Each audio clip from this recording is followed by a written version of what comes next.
హైదరాబాద్లోని భరత్ నగర్ ఫ్లైఓవర్ దగ్గర గంజాయి అమ్ముతున్న వ్యక్తి నుంచి 2.3 కేజీల గంజాయిని స్వాధీనం చేసుకున్నారు సైబరాబాద్ ఎస్ఓటీ పోలీసులు. శ్రీకాకుళంకు చెందిన బచ్చల లోకేష్ ఏపీ ఇచ్చాపురంలో గంజాయి కొని హైదరాబాద్, ఇతర రాష్ట్రాల్లో అమ్ముతున్నాడు. సనత్ నగర్ పిఎస్ పరిధిలోని ఎర్రగడ్డ భరత్ నగర్ ఫ్లైఓవర్ వద్ద ఎస్ఓటీ బాలానగర్ టీం మరియు సనత్ నగర్ పోలీసుల తనిఖీల్లో లోకేష్ పట్టుబడ్డాడు.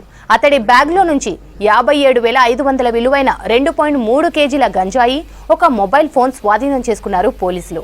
లోకేష్ సరఫరా చేస్తున్న నరేష్ ప్రస్తుతానికి పరారీలో ఉన్నాడు.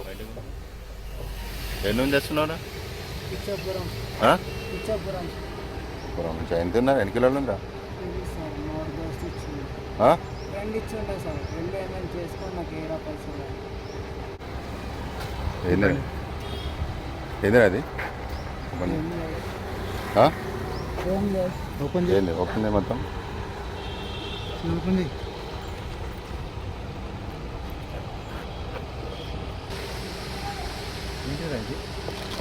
ఏంటిరా మొత్తం చేయి, బయటికి ఓపెన్ చేయి. ఏంటి